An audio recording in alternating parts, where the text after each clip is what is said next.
क्या हो गया है आज के हमारे इस समाज को, बहुत ही सृष्टि चलाती है।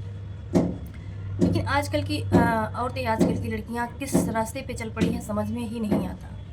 और मैं भी एक औरत होने के नाते ये सोचती हूँ कि कुछ लोगों के कारण, कुछ लोगों के राक्षसी व्यवहार के कारण, हैवानियत के कारण हर एक औरत, हर एक लड़की पर आज के समय में उंगलियां उठती जा रही है। अभी कुछ दिन पहले मुस्कान और सौरभ वाले केस से ही समझ लीजिए ज़्यादातर ये बातें स्टार्ट हुई। इसके बाद कितने ज़्यादा जो है केसेस ऐसे आए हैं जिसमें आया कि हाँ, एक पत्नी ने अपने पति को मार डाला। लगातार उसके बाद बीच में भी थोड़ा सा बंद था, तो फिर एक ऐसा केस आया ना कि जो पूरी तरीके से हमारे समाज को झकझोर दिया है। हालांकि उसका भी अभी पूरी तरीके से रिजल्ट सामने नहीं है, क्लियरिटी।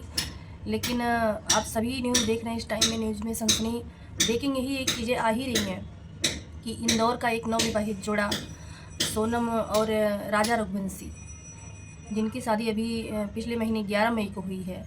और शादी के 10 दिन बाद वो लोग हनीमून मनाने इंदौर से सिक्किम गए हैं। सोचिए कि एक परिवार अपने घर में एक बहू ले आता है कि चलो हाँ, बहू हमारे घर के बेल को आगे बढ़ाएगी, हमारे परिवार को आगे बढ़ाएगी, हमारे घर में खुशियाँ ले आएंगी। कितनी हंसी खुशी होती है एक परिवार में जब एक बेटे या बेटी की शादी होती है तो। और ख़ास करके जब बहू आती है तो लगता है कि हाँ, माँ बेटी की शादी होती है तो घर तो सूना हो जाता है, लेकिन जब बहू आती है तो कुछ दिन के लिए तो घर भर ही जाता है। बाद में डिपेंड करता है किसका व्यवहार कैसा हो, उसके ऊपर निर्भर करता है। लेकिन ये चीज़ें सामने 10 दिन 12 दिन के अंदर ही आ जाएंगी, शायद किसी ने नहीं सोचा होगा। पहले तो जब तक बीवी मतलब सोनम नहीं मिली थी तब तक तो ये चीज़ें लग रही थी कि हाँ, हो सकता है मतलब ये जानबूझ के कि मतलब किसी ने इन लोगों की हत्या करी हो सकता है कहीं उसकी भी तलाश जारी ही थी कि उसकी भी डेड बॉडी कहीं मिलेगी। क्योंकि राजा रघुवंशी जी की मतलब शरीर पे ऐसे ऐसे चोटों की निशान है कि मतलब जैसे कोई नारियल काटने वाले हथियार और पेड़ काटने वाले हथियारों से इनके ऊपर वार किया गया। तो अब तक तो यही हो रहा था कि हाँ, सोनम की भी डेड बॉडी इधर उधर कहीं मिलेगी, तलाश हो ही रही थी। लेकिन अब सोनम कहाँ मिली? यूपी में आके गाजीपुर, वो भी बेसुध अवस्था में मिली है। हालांकि फिर भी अभी सब लोग उंगलियां तो समझ लीजिए कि 99% से भी ज़्यादा, सिर्फ 1% उसके कबूलनामे का रह गया है। सब लोग तो उंगलियां उठाई चुके हैं, हाँ उसी ने किया है ऐसा। क्योंकि सामने ऐसी वारदातें आती गई कि मतलब कोई भी खुलेआम बोल सकता है कि हाँ, जब इस तरह से बीवी सुरक्षित मिल रही है तो उसी ने करवाया होगा। और ऊपर से नई नई शादी, आजकल की शादियाँ 5-5 7-7 साल, 20-20 साल, 25-25 साल होने के बाद भी ऐसे लोग कर दे रहे हैं। तो अब बेसुध अवस्था में मिली हैं, देखते हैं उनका क्या बयान आता है। पुलिस के हत्थे चढ़ी हैं तो इधर की बात उधर करके तो नहीं निकल पाएंगी, कबूलेंगी तो है ही, जो सच्चाई होगी सामने आएगी। अभी राजा रघुवंशी जी की माता जी कह रही हैं कि हाँ, सोनम से कबुलवाओ कि वो क्या कहती है कि हाँ, मेरे बेटे के साथ क्या हुआ। सोचिए, एक घर का चिराग यूँ चंद सेकंड में कैसे ख़त्म कर दे रही हैं आजकल की औरतें, आजकल की लड़कियाँ, या कोई कैसे ख़त्म कर देता है। या तुम्हें नहीं पसंद था, अभी सामने आया कि उनका एक बॉयफ्रेंड भी है, बॉयफ्रेंड का आप मैं लगा दूंगी यहाँ पे स्क्रीन पे चेहरा, आप देखोगे तो हे भगवान, कैसे कैसे यार, इतना सुंदर सा हस्बैंड आपको मिला था है। थोड़ा सा भी रहम नहीं। अगर तुम्हें नहीं पसंद था तो तुम पहले ही शादी से मना कर देती। किसी की ज़िंदगी, किसी परिवार को इतना ज़्यादा कहते हैं दुख के अंधेरे में ला के तुमने छोड़ दिया। किस नशे में तुम चूर थी कि हाँ, तुम ऐसा करके, और अगर तुमने किया है तो ऐसा करके तुम क्या हासिल कर सकती हो? क्या तुम अपने सपने को, अपनी ज़िंदगी को आसान और अच्छी बना पाओगी? नहीं।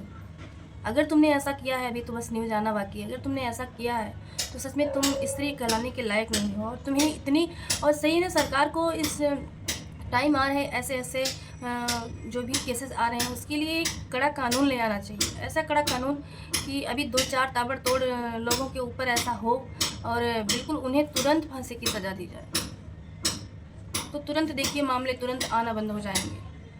लेकिन बस यहाँ भी क्या होता है, गिरफ्तारी हो जाएगी, बंद कर देंगे, लेकिन उसका कोई एक मतलब यहाँ हर एक चीज़ का है। बस जब निर्भया जैसे कांड में आते आते इतने साल लग गए, रिजल्ट आते आते इतने साल लग गए, तो फिर और चीज़ में हम कह ही क्या सकते हैं। हमारे देश का कानून अगर इतना जो है वाहियात किस्म का नहीं होता तो यहाँ पे कोई भी ऐसे क्राइम करके नहीं चला जाता।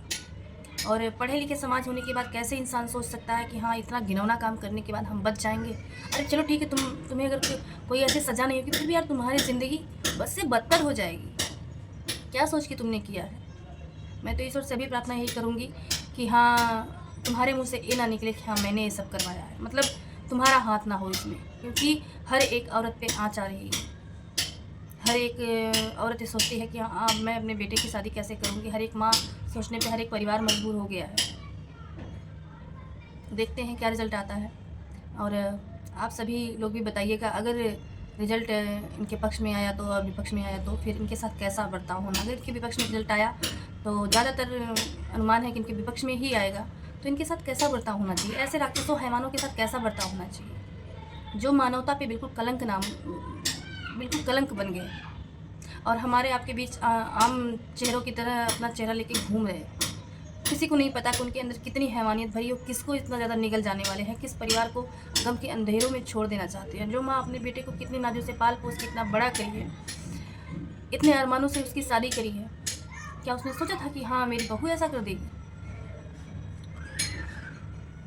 जब से चीज़ें सामने आ रही धीरे धीरे करके ना, तब से जैसे ना रोज़ से काँप जा रही है कि हाँ सोच सोच के कि औरतें इतनी ज़्यादा क्यों गिरती जा रही है।